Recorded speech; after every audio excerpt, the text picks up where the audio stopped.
ผู้ใดมีเมียเขตนี้ต้องเฮียนตามข่าวทุกคนถ้าบ่ได้เฮียนตามข่าวแสดงว่าดำรงชีวิตตาบ้านนอกบ้านนาบ้านเฮานี่บ่อันนี้ก็สิแล้วอันนี้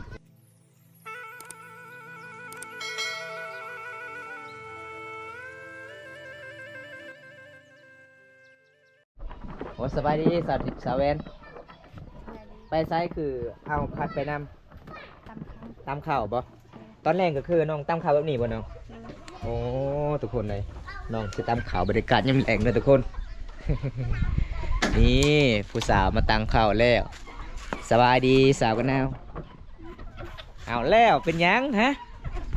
มีแผนแล้วว่าไอมาเมื่อนี้นะ โอ้ยพี่น้องเอ้ยมาเมื่อนี้ว่าสิให้น้องเงินแต่บ่ได้พอเบาวงเพราะว่าเงินที่ไอ้ใหญ่เพิ่นฝากมาแต่ประเทศอเมริกาบอมตาฝากนำเบาวงแล้ว ก็ได้เงินบ่น้องมาจางค่อยตามเขา เอาทุกคนในมื้อนี้บ่มีหยังหลายสิพาไปชื่อเด้อครับชมตามติวิธีชีวิตสาวลาวบรรยากาศยามแลงทุกคนเขาเจ้าก็ตามข้าวแบบนี้เด้อทุกคนได้ดำรงชีวิตได้คันบ่ได้ตามก็บ่มีข้าวกินอันนี้จะเป็นพี่น้องของสาวเวียนหมดเด้อทุกคนเลยแต่สาวเวียนก็บ่เคยไปนํกันกับสาวเวียนบอกว่าบ่เคยไปนํกันก็เลยอายทุกคนเลยอันนี้สาวกระนาวพี่น้องเป็นเอื้อยของสาวเวียนจุดนี้เป็นจุดทางสาวหมู่บ้านนึงทุกคนเขาเจ้ามาตั้มเข่าได้เห็นบ่อันนี้มีติโคเขาเจ้ามาเจาะเองเลยหมู่บ้านสาวแวนกับสาวกระนาวกับบ่มีหงสีเข่าทุกคนก็เลยตามโดยมือพี่น้องดำรงชีวิตบ้านนองบ้านนาบ้านหาวสาวลาวขวามังกรหมู่บ้านไชบุทุกคนเลยเมืองน้องเขตสวรรณเขตหมู่บ้านนี้ติดกับเต้นภูเขาอยู่ทางนู้นก็จะเป็นภูเขาได้ออกทางพุ่นก็จะเป็นหมู่บ้านตะเลงติดกับแสดงเมืองฟีนทุกคนอีเมียเพื่อนกับไปอาบน้ำหัวนิดหน่อยทุกคนพกข้าวเลยบอสาวกันเอายังหนาวกระดักนะ โอ้ยสาวกันหนาวมีผู้บ่าวแล้วไอมามูนียังโมมีบ่อิลี่บ่น้องว่าเขาบ่มักเจ้านะยันเจ้าเลือกหลาย คันท่าเจ้าว่าบ่มีคนมักเจ้าสิเอาบ่มูนีบ่มี14ความมั่นได้เจ้าเด้อิลี่คนเต็มเมลกาความมันเจ้าได้บ่ เพิ่นมั่นให้ลูกชายเพิ่นว่าเห็นสาวลาวบ้านเฮานี่ยังจนไอ้ใหญ่เพิ่นก็เลยอยากได้ลูกไผ่ทางนี้เพิ่นว่าเอาได้บ่ เป็นคนลาวแต่อยู่เวียงจันทน์หยอกเลยทุกคนหยอกสาวกันหนาวเลยทุกคนเพราะว่ามีผู้ใหญ่ใจดีจากประเทศเมลกาให้บำตาไปทำบุญแล้วก็ให้ละลายสาวหมู่บ้านซื้อละลายคนทุกคนเลยที่ไอ้ใหญ่เพิ่นเห็นคลิปบำตาไทยมาแต่บำตาก็ค่าเบียกลายก็เลยฝากเงินให้บ่าววงไปสะพานบุญแทนทุกคนบ่าววงตอนนี้ก็ติดภารกิจอีกพี่น้องเลยก็เลยยังบ่ทันไปสะพานบุญได้ปกติกับบำตาก็จะเดินทางหมู่บ้านอื่นแต่เมื่อนี้ก็มีเวลาว่างๆก็เลยแวะขึ้นหมู่บ้านสะบึเมื่อนี้ก็บ่ได้พอบ่าววงก็เลยบ่ได้สะพานทุกคนเลยเพราะว่าบ่าววงก็ออกนอกเมืองแล้วทุกคนปกติบำตาบ่ได้มอบนำบ่าววงบำตาก็สะพานเลยพี่น้องแต่มื้อนี้บอมตากะขอโทษขออภัยหลายๆผู้ใหญ่ใจดีจากประเทศอเมริกาเด้อบอมตากะมอบนำมาวงแล้วให้สะพานบุญแทนให้เพราะว่าบ่าวงก็เป็นหมู่บ้านเดียวกันบอมตากะติดภารกิจหลายหมู่บ้านเลยไปสะพานบุญช่วงนี้รถกระพังตลอดเลยทุกคนเลยไปทั้งใดก็ไม่ได้เลยหนาวแอลผู้ใดดีเอา ส่วนหลายสาวลาวเขตนี่เขาเจ้ามักนุ่งส่งเลยทุกคนนี่เลยทุกคนสไตล์คือสไตล์แบบทรงขาดเข้าเนาะ ที่ผู้สาวมักทุกคนเลยโอ้ยสุดยอดสาวหมู่บ้านสิบุเลยทุกคนขยันหลายพี่น้องดำรงชีวิต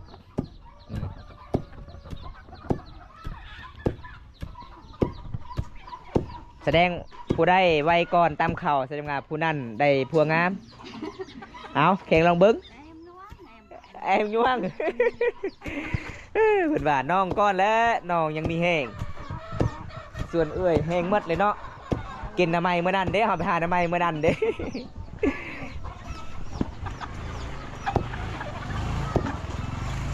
บอสาวก็น่าอันนี้ข่าวเขาว่าเจ้ามีผู้บ่าวกักอยู่กลางทางแม่นบ่ค่อยหู้ได้ค่อยพันเด้ แม่นบ่มีผู้บ่าว บ่าวบันไดมากักเจ้าอยู่กลางทางบ่มีเออแสดงว่าเขายอกซื่อๆเนาะเขาว่าตอนเจ้าไปเล่นโทรศัพท์กลางคืนได้มีผู้บ่าวกักเจ้าเด้พูดเด้บนจุดมีสัญญาณเด้แม่นบ่แม่นแฟนเจ้าบ่น้องบ่มีปั้วบ่มีปั้วบ่มีแฟนเนาะทุกคน เอาสาวกระนาวนี่ไหวหลีตามเขาทุกคนเริ่มสิผัดเข่าเลยเด้ส่วนไรมาบ้านนี่เขาเจ้ากับบ่ได้ข้างไว้ได้ไก่เลยเขาเจ้ามาปล่อยเลยทุกคนบ่ว่าจะเป็นไก่บ่ว่าจะเป็นแบ่บ่ว่าจะเป็นหมูเป็นบ่เขาเจ้ามาปล่อยแบบนี้เลยพี่น้อง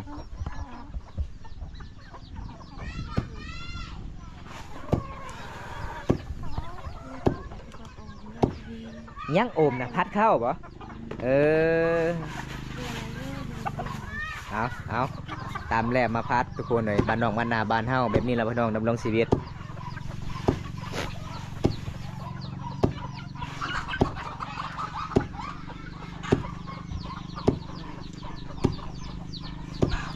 เอาไปเบิ้งสาวกระนาวพัดเข่าก่อนโอ้ไก่โคตรลายเนาะคอแน่สองโตไก่เจ้านี่นะไก่เจ้าลายดีไก่เจ้าเอ้าบ่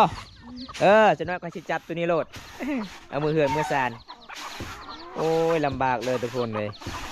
เจ้ามาพัดเข่ายามแรงๆตำแล้วมาพัดยังอีก3 เทื่อตำจึงได้กินเลยทุกคนหมู่บ้านนี่ที่ทางพุ่งก็จะเป็นน้ำห้วยหน่อยๆเลยเขาจะมาเลยทุกคน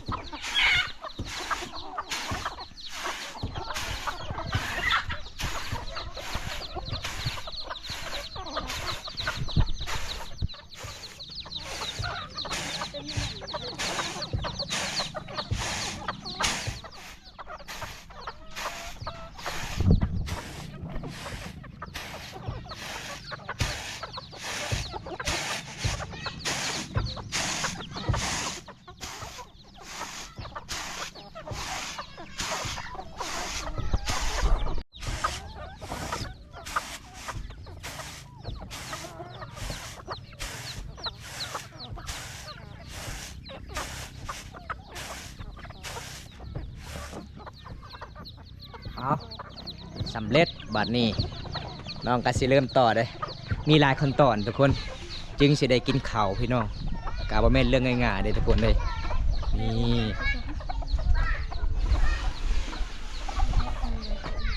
โอ้สาวแวนก็สิเริ่มผัดคือกันนะทุกคนเลยเพราะว่าข้าวมันเป็นคนละสีเลยข้าวของสาวกระนาวจะเป็นสีดำข้าวของสาวแวนเป็นสีขาวดิทุกคน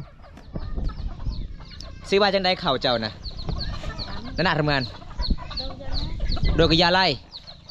โดยกยาไล่ซื้อว่าเข้ากยาไล่เข่าเจ้าได้สะเวนซื้อว่าจังได้โดนแก้โดยยังแก้เอายาฮาเลียซื้อว่าเข้ากยาฮาเลียกยาไล่เอามีไล่ซื้อเลยทุกคนซีตัวนี้คือโดยกยาไล่เข้ากยาไล่โดยกยาฮาเลียพี่น้องเลยเขาต้องมีสื่อเดี๋ยวพี่น้องแต่บอมตาสิแปภาษาลาวกับโบฮูเลยทุกคนเอาตอนนี้สาวแวนกลับมาพัดเขาต่อพัดกับคนละภาคเด้อสาวแวนคือพัดทางนี้เวลาพัดเขานี่บอกว่าจะเป็นหมูไก่แลนเขาใส่เลยเด้อทุกคนมากินพี่น้องบ้านเฮานี่ชนลายอยู่บ้านนอกบ้านหน้านี่บ่ได้ค้างเลยทุกคนมาปล่อยเลยพี่น้องเลยสุดยอดธรรมศาสตร์อุดมสมบูรณ์สัตว์ยังมีหลากหลายเลยสัตว์บ้านทุกคนแนมเบิ้งทางใดก็จะเป็นป่าหมดในหมู่บ้านนี่เลยทุกคนเลยอันนี้ก็คือเขาเจ้ามาปลูกมันสำปะหลังอยู่กลางหมู่บ้านเลยบางคนมีเฮือนน้อยบางคนก็มีเฮือนใหญ่บางคนก็มีเฮือนแปลนเฮือนลายเฮือนก่อบ่มีทุกคนดินเฮือนดินในหมู่บ้านนี้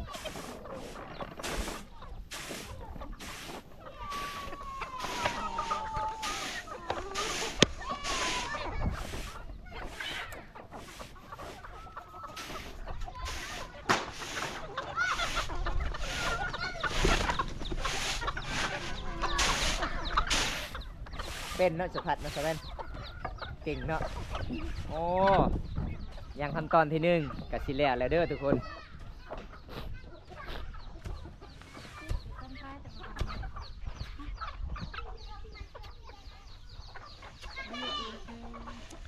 จังได้สาวกระนาวเมื่อยเลยบ่ เมื่อยเลยเนาะ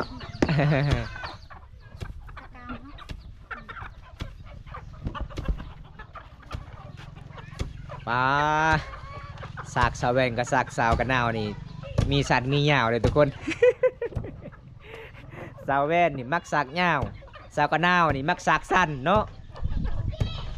คักซื้อกันนาวก็มีเพราะว่าช่วงนี้ก็ใกล้สิฮอดหน้าหนาวเด้เพิ่นต้องการคู่กอดเลยเด้อ เพิ่นมีคู่กอดแล้วเพิ่นว่าหนาวแห้งหมู่บ้านนี่ติดกับตีนภูเขาทุกคนคักเสียงตัวน้อยตุ้ม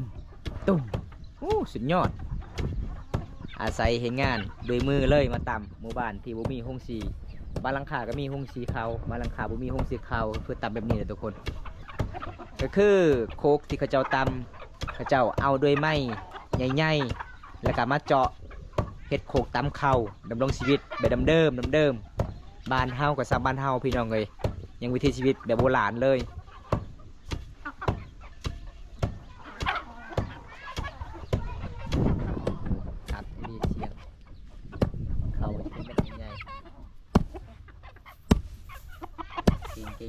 เก่ง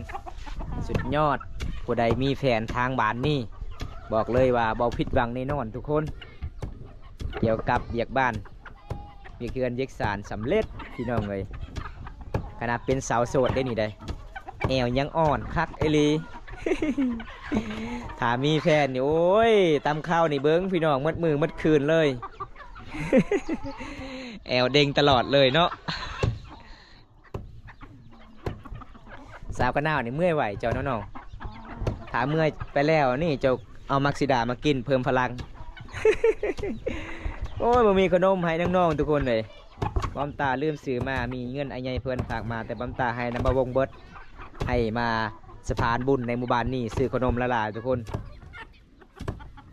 ไอ้ใหญ่เห็นคลิปบอมตาก็เลยไอ้ใหญ่เพื่อนกับกินฮอดสมัยเป็นเด็กสมัย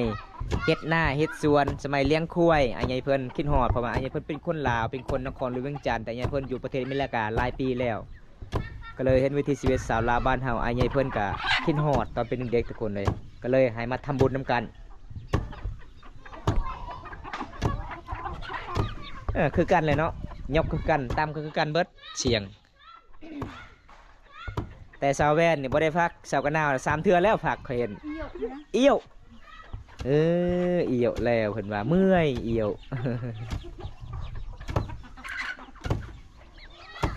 ของค่อยตั้มนี่มุ่นหมดเลยเขาเจ้านะมุ่นแห้งเลยได้กินบ่ได้ได้ฮิลี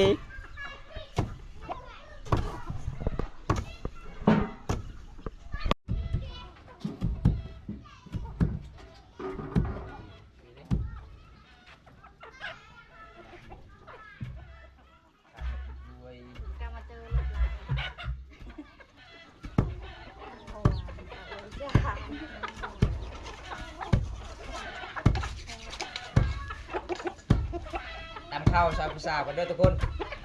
ตามให้ซาแบงก่อนแล้วก็ซามะนาวอีก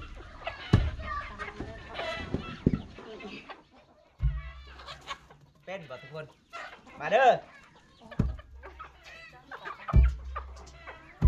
ป่วยน่ะเนี่ยรีโก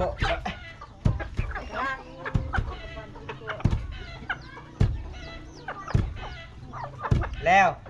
ซอยซากน้าอีกวันยังไงบ่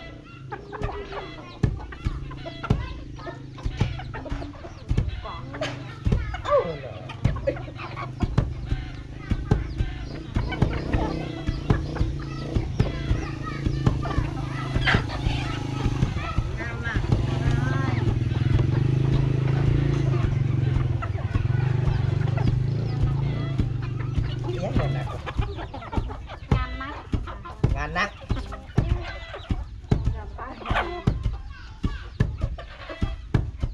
โอเคโหเนี่ยเห็นบ่ค่อยซอยนะบาทเดียวมุ่นเลยเด้บัดนี้เจ้าก็เริ่มพัดอีกเห็นบ่ชวนสาวแวงก็เริ่มข่าวแล้วโอ้ยพี่น้องเอ้ยสุดยอดมาตามซอยสาวลาวข่าวมานี่เด้อทุกคนเป็นคือกันเด้อทุกคน ถ้าผู้ใดมีเมียเขตนี้ต้องเฮียนตามข่าวทุกคนถ้าบ่ได้เฮียนตามข่าวแสดงว่าดำรงชีวิตตาบ้านนอกบ้านนาบ้านเฮานี่บ่ฮู้ทุกคนคันมีเงินมีคำนี่ซื้อห้องสีเอ้าพี่น้องมาสีแต่เฮาบ่มีเงินมีคำต้องเฮียนแบบนี้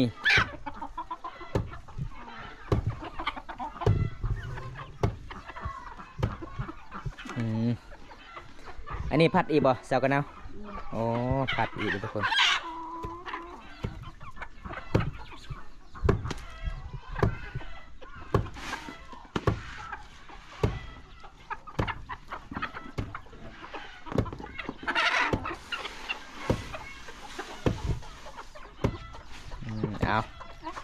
เอาเริ่มมดเลยเข้าเจ้าตัวนี้แบบนี้เลยทุกคนเลยตามแหลมมาพัดพัดตลอดเลยพี่น้อง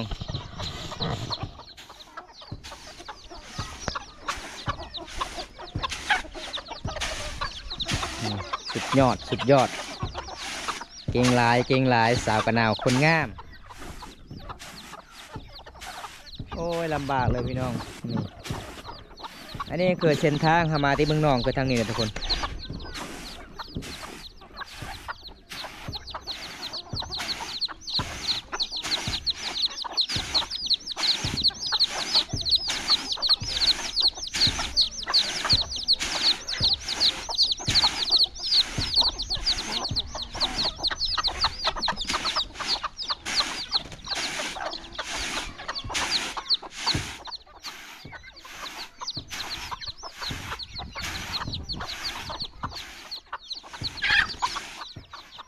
ไหวเนาะ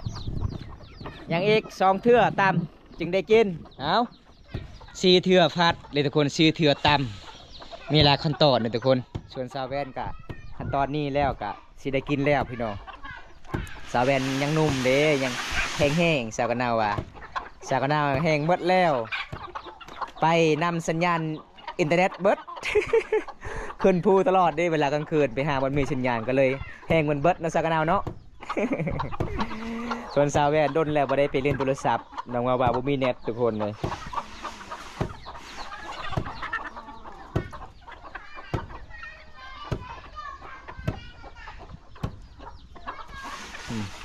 อันนี้ไก่สีเหลวแล้วอันนี้ยัง2 เทื่อต่ำเลยทุกคนอันนี้ไก่สีเหลวแล้วอันนี้ทุกคนยังจะว่าเอี่ยวนะเมื่อยโอ้เมื่อยตำเข่ากับเมื่อยลี่เนาะเมื่อยขี้ควายได้บัดนี้เมื่อยแห้งบ่ อ๋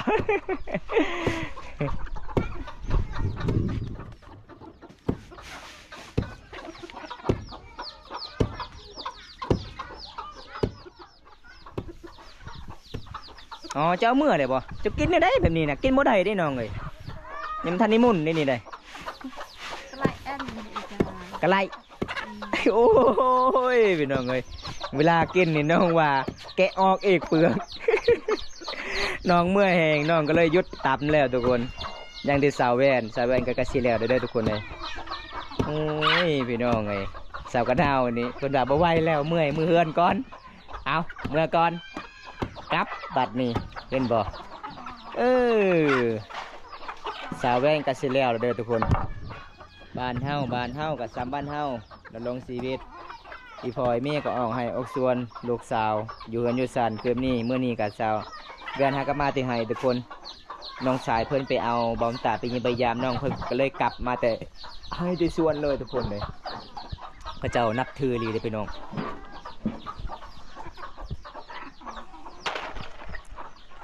การจะกินมื้ออื่นนี่ก็ต้องตั้มอีกบ่ตอนเช้าบ่อันนี้ก็คือสำหรับเอามาตอนแรงโอ้เขาสำหรับมาตอนแรงทุกคน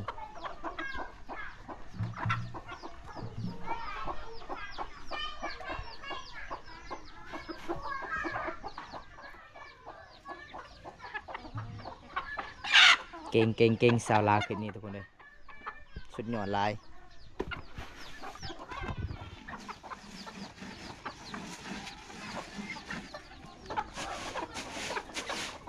สำหรับขั้นตอนตัวนี้เอาห้ามเลยเนาะอ๋อบ่ได้ผัดออกทุกคนต้องเอาห้ามไปนำเด้อชีเขาแล้วเอาห้ามไปนำเด้อพี่น้อง อันนี้เป็นขั้นตอนเอาห้ามไปนำ นี่เห็นบ่หามสำหรับเกลือหมูเกลือเป็ดแล้วก็ไว้ในกระยังเอาไว้ในกระตาเอายังอีกสิตามอีกยังมาแล้วบ่นี่บ่โอ้ยังหลายขั้นตอนเด้อ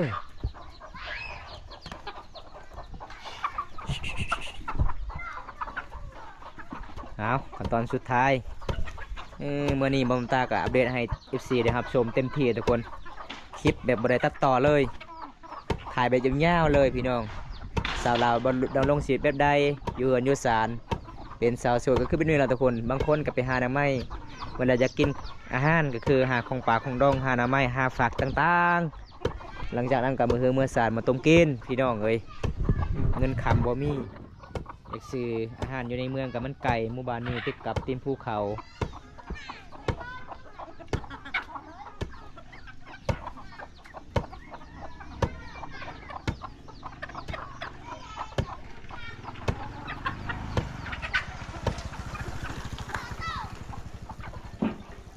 เดี๋ยวในเราโยกจะโยน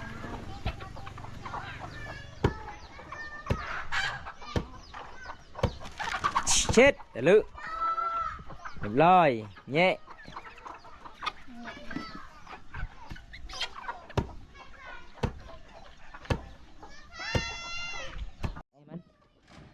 เอ็ม จุ่มพี่ให้ เอาขั้นตอนสุดท้ายเลยทุกคนสิแล้วบัดนี้ขั้นตอนนี้เป็นขั้นตอนสุดท้ายเลยเด้อลำบากดีเลยทุกคนเลยดำรงชีวิตเบิ้งโคกเขาเจ้ามาตามนี่เห็นปะเอาด้วยไม้มาเจาะทุกคนแล้วก็เฮ็ดโคกตามเข่าปกติกันเจ้าขายมีโคกกอเด้เพื่อนน้องกับบุมีเงินบุมีขันก็เลย เอาด้วยไม้นี่แหละพี่น้องหมู่บ้านนี่กะมีเฮือนใหญ่เพราะว่าหมู่บ้านนี่อยู่ติดตีนภูเขาก็เลยกกไม้กะละลายก็เลยเขาเจ้ากะมาเอาไม้มาให้เทือนเฮ็ดสารทุกคนเมื่อคือหมู่บ้านบ้อมตาบ่มีไม้เลยทุกคนเฉพาะเขามีเฮือนงามๆทุกคนหมู่บ้านนี่ได้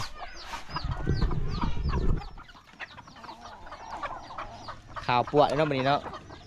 นี่แล้วอันนี้ก็คือสำหรับเลือกเอาเม็ดเนาะเลือกเอาเม็ดเขาที่ยังไม่แตกก็คือแกะออกอีกพี่น้อง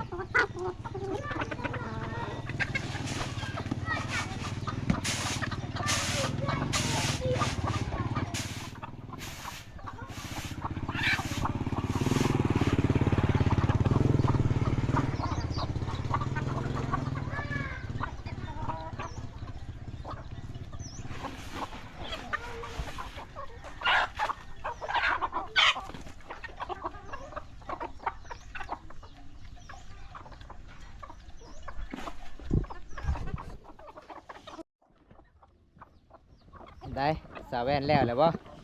เมื่อยบ่เมื่อยเนาะประมาณ30 ปลายนาทีทุกคนนี่น่าสิบุกุมกินเนาะ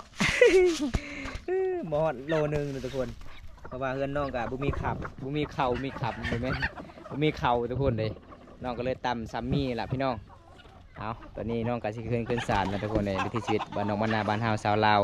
กะจบเพียงเท่านี้ก่อนบ๊ายบายซีนี่เด้อบ๊ายบายไปขึ้นศาลเลยเป็นบ่ทุกคนสุดยอดสาวลาวเคสนี้ขยันหลายเด้อพี่น้องเลยนี่วันนี้บอมตากะบ่มีหยังเด้อทุกคนเลยสิพาไปซีนะครับชมอัปเดตวิถีชีวิตสาวลาวเมื่อนี้ก็ได้พอสาวกระนาวแล้วก็สาวแวนอยู่เฮือนอยู่ศาลเขตชนบทชุมเผาบรูมังกองหมู่บ้านชาวบึเมืองนองแขวงสวรรณเขตเป็นสาวโสดก็คือขยันเป็นเนื้อทุกคนเลยบอมตากะสิปิดไว้สำนี้ก่อนคลิปนี้บ่มีหยังหลายสิพาไปซีนะครับชมคลิปหน้าพบกันใหม่ขอกล่าวคำว่าไปกันเด้อบ๊ายบาย